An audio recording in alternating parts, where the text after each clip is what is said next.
They said it in the kitchen, like it was weather. My mother didn't look at me. My father folded his arms. We had the deed transferred. You're out by Friday. I smiled. Not because it was funny, because it was finished. The kettle hissed. The clock clicked. My heartbeat stayed calm. I nodded like a good child, like the same person who had trusted them with everything. They mistook my stillness for defeat. That was their last mistake. I used to believe blood meant safety. I built that belief brick by brick, the way you do when you grow up inside a promise. This house was that promise. I paid for it when my startup sold. Wired the money quietly, no champagne, no speeches. I let them live here because they asked, because they were my parents, because they said family didn't need contracts. I remember the day we moved in. My mother touched the walls like they were holy. My father walked the backyard, measuring sunlight. They said I was generous. They said I was smart. They said they were proud. That was before the whispers, before the sudden interest in my finances, before the questions that sounded like concern and smelled like inventory.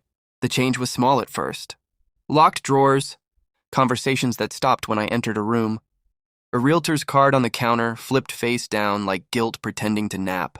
I didn't confront them. I watched. I listened. I learned how betrayal moves when it thinks it's unseen. The proof arrived on a Tuesday. An email forwarded by accident, meant for a lawyer who wasn't mine. It talked about urgency, about leverage, about how adult children get entitled when they forget who raised them. I didn't cry. I didn't scream. I opened a new note and wrote one word: trust. I had created it 2 years earlier, on the advice of a woman who spoke, softly and never smiled. Unless she had already won. The house wasn't mine on paper. It belonged to something older than their scheme and sharper than their greed. No deed could move without the keys they didn't have. I didn't warn them. I didn't flinch. I played my part. I packed a box slowly. I let them feel powerful. People reveal everything when they think they've already won. Wednesday, they brought coffee into the room I used as an office. Peace offering theater. My father told me Friday was firm. My mother suggested I start fresh somewhere smaller. I thanked them. I meant it. I was about to start very fresh. Thursday night, I slept like a person who knows the ending. Friday arrived clean and bright. They stood by the door with the kind of smiles you practice in mirrors. I carried my box to the car and then stopped. There's one thing, I said. They turned. I held up my phone. My lawyer is on her way.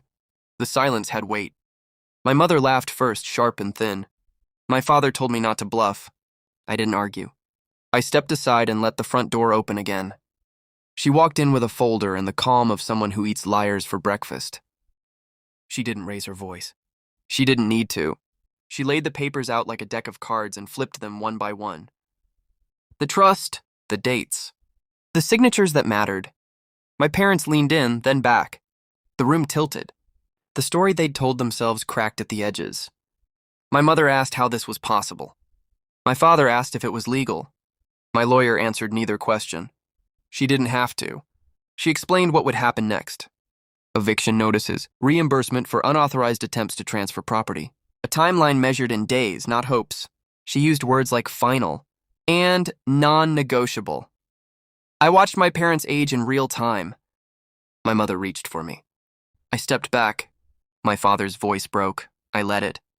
They asked why I hadn't told them. I told them the truth, because people who plan to steal don't deserve a warning. Because love without boundaries is just an invitation. They left that afternoon. Boxes, silence, no goodbye. The house exhaled. That night, I walked every room. I touched the walls the way my mother once had, only now it felt honest. I opened the windows. I let the air in. I poured a glass of water and drank it slowly.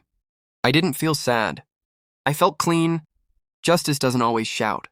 Sometimes it smiles quietly in a kitchen while the kettle hisses and the clock clicks and the people who thought they owned you learn they never did.